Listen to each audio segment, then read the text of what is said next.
जीत जीत के 5 आयाम। जीत जीत सोचना पारस्परिक लीडरशिप की आदत है। इसमें दूसरों के साथ हमारे संबंधों में चारों अनूठी मानवीय प्रतिभाओं यानी आत्म जागरूकता, कल्पना, विवेक और आत्मनिर्भर इच्छा का प्रयोग शामिल है।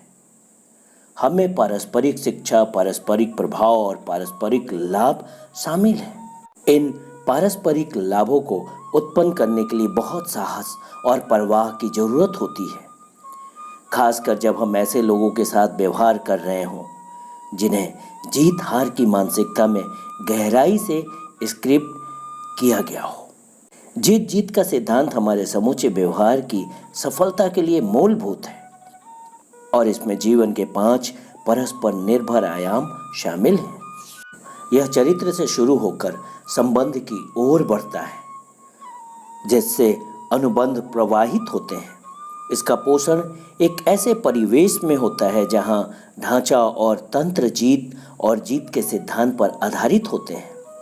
हम जीत और जीत के लक्षणों को जीत या हार और जीत के साधनों से प्राप्त नहीं कर सकते।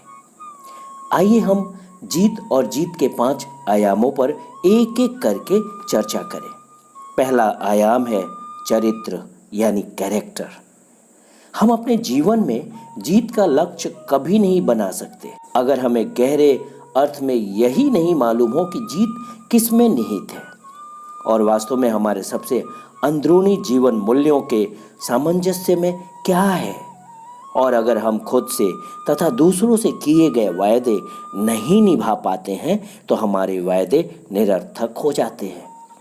हम यह बात जानते हैं और दूसरे भी यह बात जान जाते हैं। वे छल कपट को भांप लेते हैं और रक्षात्मक हो जाते हैं। विश्वास की कोई नींव नहीं बनती और जीत अप्रभावकारी सतही तकनीक बनकर रह जाती है।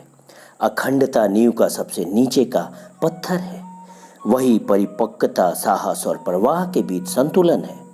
अगर कोई व्यक्ति अपनी भावनाओं तथा विश्वासों को साहस के साथ व्यक्त कर सकता है और उसमें सामने वाले की भावनाओं तथा विश्वासों की परवाह करने का संतुलन भी होता है तो वह परिपक्व है, खास करके तब जब वह मुद्दा दोनों ही पक्षों के लिए बहुत महत्वपूर्ण हो।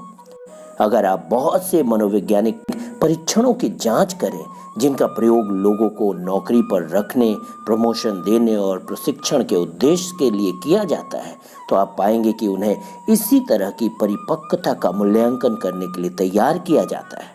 चाहे उसे अहंकार, शक्ति, परानुभूति, संतुलन, आत्मविश्वास, दूसरों के प्रति सम्मान, संतुलन, लोगों की परवाह, काम की परवाह, संतुलन कहा जाए।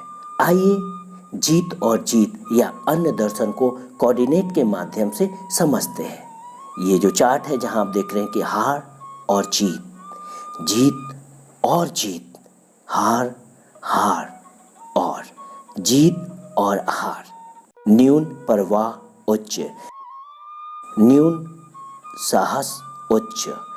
जीत और जीत के लिए प्रबल साहस और परवाह दोनों ही अनिवार्य हैं। इनका संतुलन वास्तविक परिपक्वता की पहचान है।